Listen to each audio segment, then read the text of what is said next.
because what I want to do is move us, both confirm this really scary situation that we're seeing with children, but also maybe help with some other and extended ideas around how we might move into deeper connection.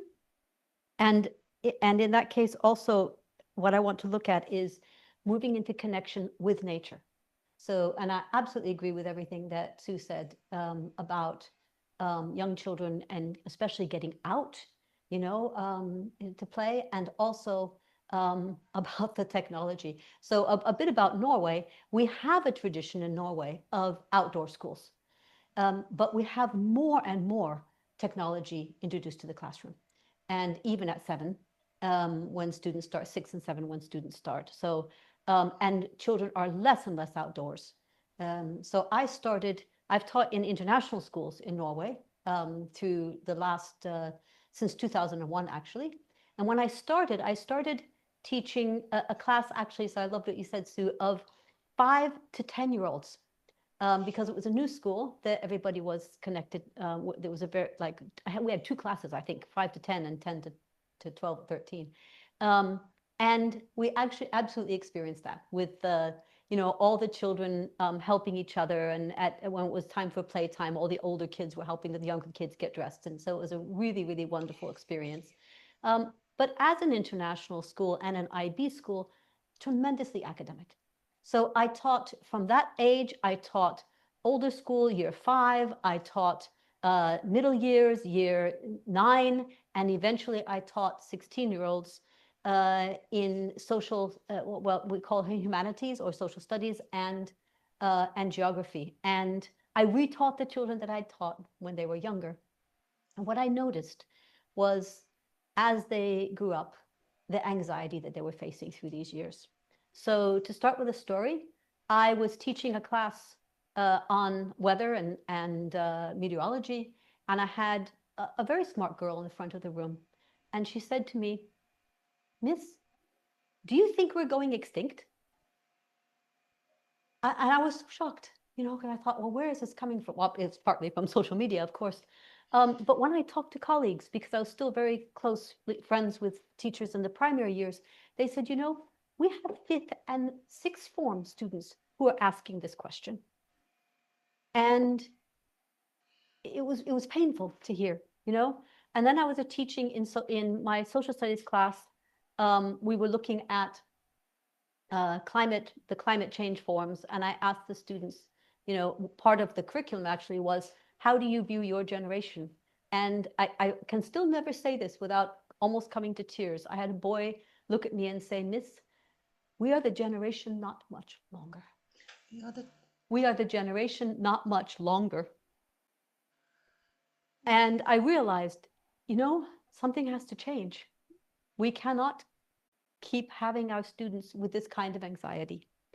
And through the years, I watched also as children's change. So I started teaching the older students in 2018, and they were all saying, "Oh, we're Greta. We're going to go out and save the world," right? And then the next year, they were like, "Oh, we're the generation angry at you because you've created this situation for us." And the third year, they said, "Oh, we're the generation, we don't care. We'll get what we can while we can." And the fourth year, there was just like so much apathy there. And then there was the boy who said that to me. So I was doing my master's in ecology and nature and sustainability at the time. Talking and working with teachers, what is it that makes certain teachers very connected and very ecologically oriented? Because I came to believe that if we want our young people to be resilient, we need to offer them something more than the culture we have, something more than the society we have, something more than, the money and the machine, I would say, to make it simple. And I then had a boy say to me in a class, as we were going around at the end of the hour, because I'd finished the lesson, and I was saying, "Oh, you can work on your work." You tell a 16-year-old that, what do you think they're going to do? They're chatting with each other. I thought everything is social studies, isn't it? So I walked around and chatting with them. And it's good to give them this time, right? And one of the boys called me over and he said, Miss, do you ever think that like we are the earth? I was like, yeah, all the time. What do you mean? And he said, because like in geography, you taught us about how the earth formed, but we formed, and you know, all of it is the same thing. And the boy next to him said, yes, and there's microbes inside us. You know, that there's more microbes inside. And I was like, whoa, you know, they're learning some of that from social media, right? But so there's a good thing there. But how is this changing the way you might view yourself? So I became very interested in looking at how we create an understanding of who we are in the world, how we offer this to our children, the understanding that we are Earth, we are nature, we are connected. There's a lot of talk about disconnection, and yet some of the indigenous speakers I love talk about inseparability. We are not separate. We just have come to believe we are separate, right? So I gave a presentation actually, and for IB schools. And afterwards, someone came up to me and said, well, you ought to write a book. And I was like, oh no, I've just finished a master's. I really don't want to write a book. And yet I went back to my headmaster and I said, well, you know, this fellow, Lance King, said this. And he said, Lance King, who I didn't know. And I said, if I'm going to write a book, I want to do it as a project with our school, where we look at how we can become more what I've come to call earthward, right? Not just, oh, and here I want to make a point that I think that often, although I think sustainability education is very important, I think that often our sustainability education is, again, just academic, and it creates more anxiety. It creates more anguish. And students begin to understand that we're coming into a period of time that is going to be very, very challenging. And they still are not given the tools for that. They're just given knowledge. And this is anxiety building. This is dread building.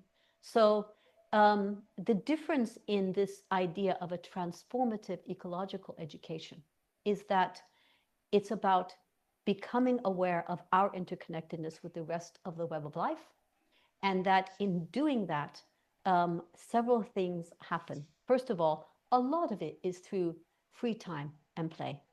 A lot of it is through free access to nature. So I love the idea that you have this park. And at the same time, a lot of it, the idea of transformation is it's not performative. I often say we're not performative, we're transformative, right? Because a transformative view is not about scoring and grading, but about changing how we view ourselves, changing our perceptions. And often teachers need to change those perceptions first before they can help students to change those perceptions or be those kind of mentors, not teachers, but mentors in outdoors. So what happened was we started a series of different things and different projects in our school. The idea was, first of all, to move beyond academics, to become sensual, to develop sort of sensual capabilities with students, to develop experiential capabilities, to develop even intuitive capabilities, which we also call trans-rational capabilities with students. Sometimes through the classroom, sometimes through the ground-to-table garden, so I love that you have one of those, sometimes through exploratory wilderness experiences, camping, sometimes with the older kids actually through the classroom and the curriculum, but always with this understanding that we're building beyond the academic. We're building this understanding with students that we can be connected to the earth around us. And I had notes, but I'm not finding them right now. So the second idea behind transformative ecological education is that as we begin to develop these further than academic or meta-academic or trans-academic capabilities with students, they have plenty of time outdoors and plenty of time in nature. And as much as possible, time connecting with nature. So relationship building is important for children. but so is relationship building with the more than human world. So sometimes it's also important for children to be allowed to be solitary in nature, right? And I think a lot of times, we tend to concentrate on our human interactions, which are great, but there are also more than human interactions which we can develop. There's a wonderful book, Clarissa Pinkola Estes has a book called Warming the Stone Child. And it's about a boy who has lost his parents and who the village rejects. And so he goes and warms himself on a stone. And she uses this book to show how sometimes children who have nothing else will find their belonging in nature, will find their belonging in their connectedness to the rest of the natural world. And I think that a lot of times, for students who are solitary, for students who don't have good home lives, for students who don't have other personal connections, this connection to the natural world is an actual lifesaver for them. And they're able there to find others. I'll quote also Robin Wall Kimmerer says, if we love the world, that's important. But when we learn that the world loves us, when we learn that the world loves us, it is life-changing, right? Arne Næss is a Norwegian philosopher who talked about deep ecology, which is this ecological identity, a larger and deeper identity that says, not only am I a person in this society and a person in relationship with others, but I also have an ecological identity on Earth. And I think that when students develop that, they develop a sense of belonging, they develop a sense of connectedness, which can keep them from perhaps trying to, find their belonging through social media or through other things, because they have access to this. So what we did was a series of various projects, and it came very much through the teachers themselves. It was very self-organizing. We had no money. We just had people who were interested in trying this. And a couple of principles came through. First of all, I have to also confirm, talk about it. You must talk about it. I was so dismayed when I went to my school and said, these students are feeling this way. And the answer was, well, there are counselors. Like, let's talk about this as a school. Let's talk about this as parent groups. Let's talk about, what our students are missing and how they are feeling separated, not only from the natural world, but from each other and from society, right? We must start by talking about it. And then as teachers, we developed a sort of principle which was step by step. Start where you are. We're all in different places. We're all in different schools. We all have different curricula. We all have different headmasters who may or may not be open to more time outdoors, to more time. And we were very lucky with our school. But I talked to a principal from the United States, and he said, we're not allowed to let the children basically out of their chairs for fear of a lawsuit. So how do we start, right? We each must start where we are. So that was the first one. But when you look at how nature develops and nature evolves, nature always starts where it is. You might say, like after a forest fire, watch how the succession happens, right? In ecology, it starts where it is, but it isn't necessarily incremental, because there are tipping points. There are places where the momentum becomes so large that it spills over. Things like this. And then using social media to reach other people, and then developing new initiatives that somebody else finds out about. All of this can become tipping points that can lead to cascades. So even when it looks like we can't get out of the culture we're in, I really believe that there is hope for that. The final emphasis that we made was on how, when we develop this empathy, I'll try to finish in 10 minutes, when we develop this empathy or this connectedness, we develop our empathy for the world. We develop an understanding of cycles and systems in the world. Children in a garden plant seeds and develop that care for the seed to grow. And then they become very full of agency themselves. I want to see my seed. What has it done? Right? And they have such empathy in that situation. And then sometimes things die. And then they have to reflect on, what they can do next, and the fact that there are seasons and that things live and then things die. So there's all this resilience that is developed through simply interacting with the natural world. There's all this understanding that we live in cycles, and that sometimes things, we attempt things and sometimes they fail and sometimes we continue on. And finally, I think this builds, more than anything else, a sense of resolve, right? This resolve that if I love something enough, I will work for it to thrive, right? And this resolve is what builds true resilience, I believe, right? So we ended up writing a book, and I don't know if you want to put the book thing on there. So it's called Earthwards, Transformative Ecological Education. I happen to love acronyms, so that's TREED. And my son said to me, why not tree? I said, well, because, treed is this active verb. When you're treed, or when something is treed, it is forested, but you could also just be up a tree and you're treed, right? So I love this idea of treed. And each chapter is a wonderful publisher, by the way, Hawthorne Press, who really designed this book with its beautiful drawings, and it starts all through every chapter with guiding questions and highlights. It ends every chapter with takeaways, and then with reflections, and then with lesson plans, and then with ways to go forward, that teachers can use, that parents can use, that that you can use with students of any age. And I tried very, very, very hard to create projects that, and then ideas behind at the end of the chapter that any age could use. I'm just going to talk a little bit about this one. This is chapter 4. It's a compost project, and I think it illustrates very much the difference and how schools are now and how we could be. Because when we teach composting, generally, it becomes a lesson in chemistry and a lesson in process, right? Oh, you want this much nitrogen, and you're going to put the brown, and then you're going to put the green, and then you're going to layer it like this, right?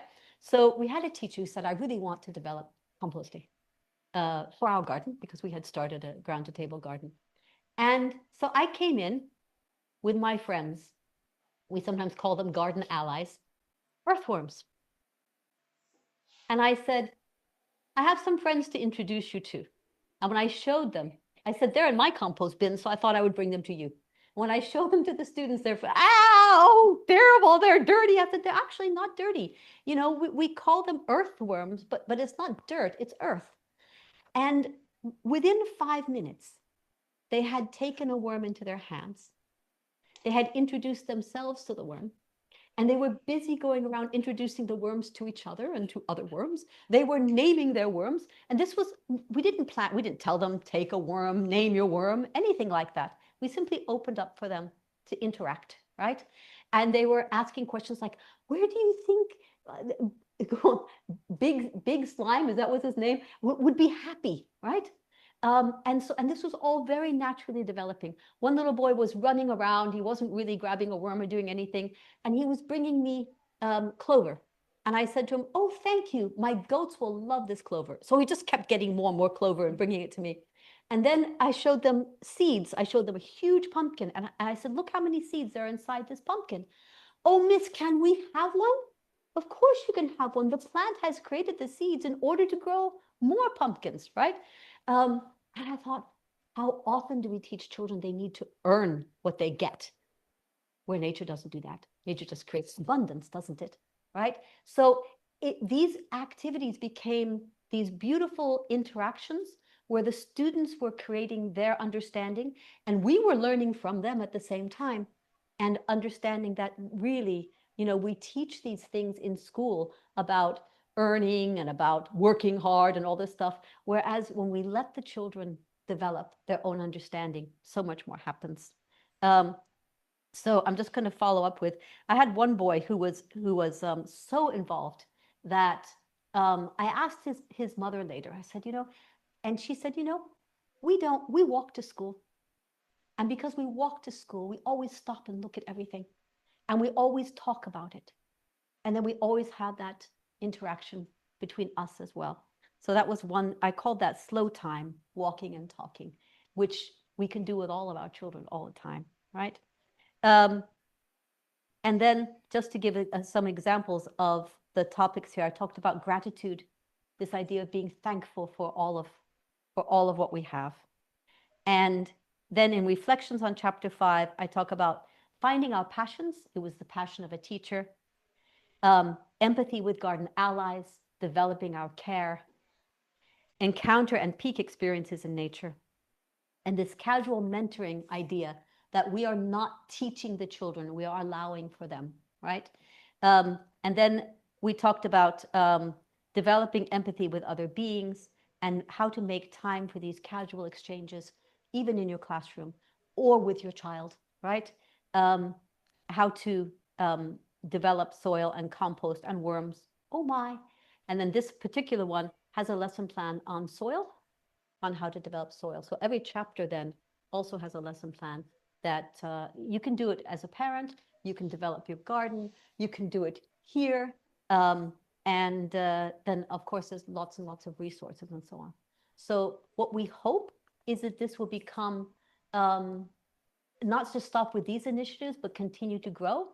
I have a website, if you could put that up there, which is a community. It's completely free.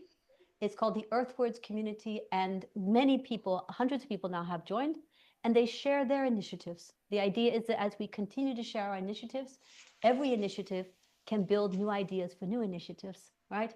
And for that to develop on. And finally, there's a website, if you want to go to that, the Earthwards Project.